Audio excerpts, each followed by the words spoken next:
आसनसोल के सब्जी बाजार में इस समय कीमतों में अप्रत्याशित गिरावट देखने को मिल रही है।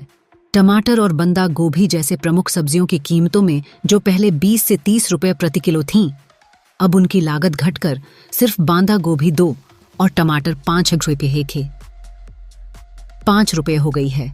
यह एक बहुत बड़ी गिरावट है जो ग्राहकों के लिए खुशी की बात है, लेकिन किसानों के लिए गंभीर चिंताओं का विषय बन गई है। इस गिरावट के पीछे का कारण इस वर्ष की पैदावार है। आसनसोल मंडी के किसानों का कहना है कि इस साल की फसल में पर्याप्त उत्पादन हुआ है। पहले से अधिक टमाटर और बंदा गोभी बाहरी बाजार से आ रही हैं, जिससे स्थानीय बाजार में इन सब्जियों की भरपूर उपलब्धता हो गई है। यह सरसों और आलू के मुकाबले भी अधिक मात्रा में बिक रही हैं। कारण यह है कि स्थानीय खेती से उपज भी बढ़ी है, जो इस गिरावट का प्रमुख कारण बनती है। हालांकि इस गिरावट से उपभोक्ता खुश हैं, जो अपनी पसंदीदा सब्जियों को अधिक सस्ती दरों पर खरीद सकते हैं। लेकिन किसान इससे चिंतित हैं। उन्होंने खेती पर जो निवेश किया था, उसकी वापसी कीमत नहीं है। टमाटर और बंदा गोभी जैसी सब्जियों की कीमतों में इतनी कमी आने से कई किसान अब संभावित नुकसान का सामना कर रहे हैं। उनके सामने वित्तीय संकट का सामना करना पड़ा है और यह उनके भविष्य के लिए चिंता का विषय बना हुआ है। इन सब्जियों के दाम गिरने से कुछ ग्राहकों को बल्ले बल्ले हो गई है, लेकिन कसौटी पर किसान अभी भी हैं। उन्हें अपनी फसल की लागत, श्रम खर्च और अन्य खर्चों की भरपाई करनी है। यह स्थिति न केवल उनके जीवन को प्रभावित कर रही है, बल्कि ग्रामीण अर्थव्यवस्था पर भी इसका नकारात्मक असर पड़ सकता है। इस तरह के जटिल मसलों का समाधान ढूंढना होगा ताकि किसान और उपभोक्ता दोनों के हितों का संतुलन बना रहे। आखिरकार इस परिस्थिति पर विचार करना आवश्यक है ताकि स्थायी समाधान निकाला जा सके। किसानी को वित्तीय सहायता तथा उचित समर्थन की आवश्यकता है ताकि वे अपनी फसल को उचित दाम पर बेच सकें और वित्तीय संकट का सामना न करना पड़े। केवल इससे ही आसनसोल के किसान अपने भविष्य को सुरक्षित रख सकेंगे।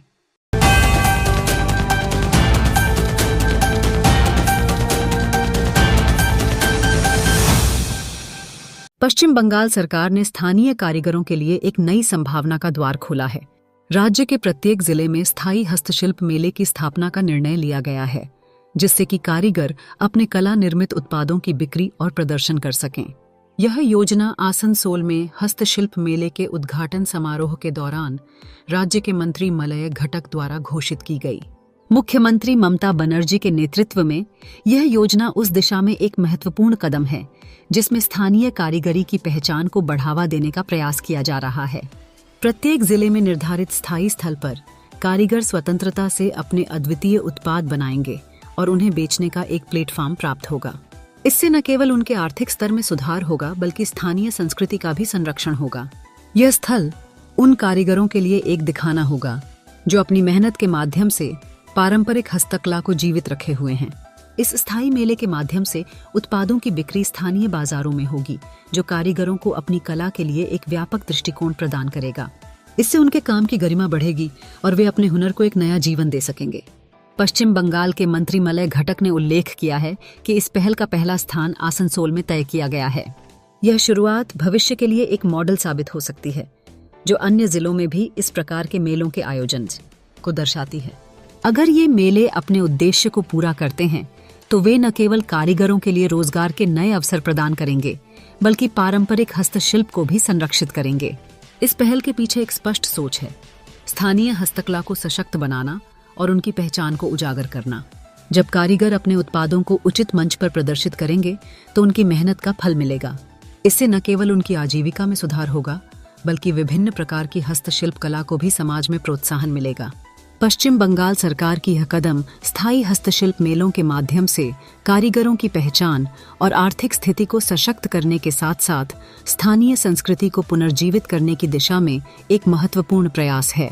यह न केवल उनकी कला की सराहना करेगा, बल्कि स्थानीय आबादी को और अधिक जागरूक और शामिल करेगा। যারা এখানে আর্টিসিয়ান আছেন আমাদের জেলার পশ্চিম বর্ধমান জেলার বা আসানসোল অঞ্চলের, আমি তাদের জন্য একটা সুখবর আমরা জানাই যে আপনারা জানেন যে আমাদের গত ক্যাবিনেট যে মিটিং হয়েছে, সেই ক্যাবিনেট মিটিংয়ে মাননীয় মুখ্যমন্ত্রী প্রত্যেক জেলায় একটি করে পার্মানেন্ট মার্কেট আর্টিসিয়ানদের জন্য তৈরি করার সিদ্ধান্ত নিয়েছেন এবং পশ্চিম বর্ধমানে সেই মার্কেটটা কিন্তু আসানসোলে হবে বলে সিদ্ধান্ত হয়েছে।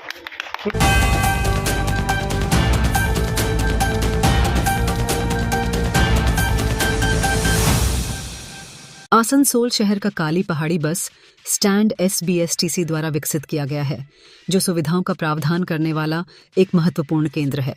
इस बस स्टैंड का निर्माण विशेष रूप से यात्रियों की आवश्यकताओं को ध्यान में रखते हुए किया गया है, जिसमें बसों का ठहराव और आवागमन की व्यवस्था की गई है। हालांकि यह स्पष्ट है कि यह बस स्टैंड अपने संपूर्ण रूप में अभी तक पूरी तरह से चालू नहीं हुआ है। कई मूलभूत सुविधाओं की कमी के चलते स्थानीय नागरिक इस बस स्टैंड का अधिक लाभ नहीं उठा पा रहे हैं।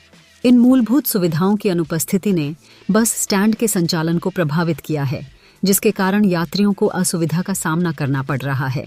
हालांकि आसनसोल दुर्गापुर विकास प्राधिकरण ने इन समस्याओं को हल करने के लिए कदम उठाए हैं, जिससे इस बस स्टैंड को और अधिक कार्यात्मक बनाने की योजना बनाई जा रही है।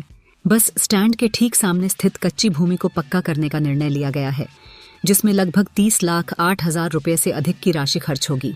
इस काम को आसनसोल दुर्गापुर विकास प्राधिकरण द्वारा तेजी से किया जाएगा, ताकि स्थानीय लोगों को जल्द से जल्द सुविधाओं का लाभ मिल सके। शनिवार के दिन पश्चिम बंगाल राज्य के मंत्री के साथ अड्डा के चेयरमैन CEO ने इस प्रकल्प का शिलान्यास किया है, जो कि इस क्षेत्र के लिए एक सकारात्मक संकेत है।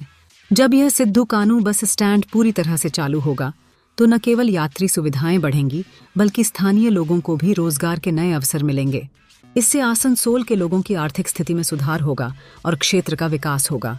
बसों का अधिक प्रभावी संचालन और यात्रियों के लिए बेहतर ठहराव सुविधाएं स्थानीय व्यवसायों को भी बढ़ावा देंगी, जिससे एक स्वस्थ आर्थिक चक्र का निर्माण होगा।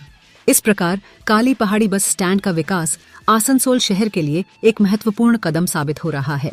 स्थानीय प्रशासन द्वारा उठाए गए कदम और योजनाएं इस क्षेत्र की भलाई के लिए अनुकूल दस्तावेज की तरह हैं। यह न केवल यात्रियों की सुविधाओं में इजाफा करेगा, बल्कि आसनसोल शहर के सभी नागरिकों के लिए एक नई आर्थिक संभावना का द्वार भी खोलेगा। इन प्रयासों से आसनसोल का यह क्षेत्र विकसित होकर और समृद्ध बनेगा। দেখুন, এটা হচ্ছে একটা লিঙ্ক রোড। এটা যে এত বড় একটা বাস টার্মিনাস, তার যে অ্যাপ্রোচ রোডটা এটা ঠিক ছিল না। তা আমরা মাননীয় মন্ত্রী মলয় ঘটকের বিয়েতে আহ্বানে আমরা এডিডিএ থেকে এই রাস্তাটা করছি। আমরা এটা মোটামুটি ধরুন 30 লাখ টাকার উপরে এটার খরচা আছে, এবং এটা আমরা 1 মাসের মধ্যে আগামী আশা করছি আমরা করে ফেলতে পারবো কাজটা।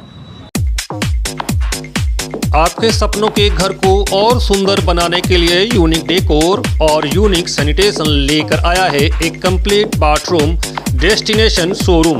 एक से एक डिजाइन और टिकाऊ सामान, नल, पाइप, कंप्लीट बाथरूम सेट किफायती दामों में।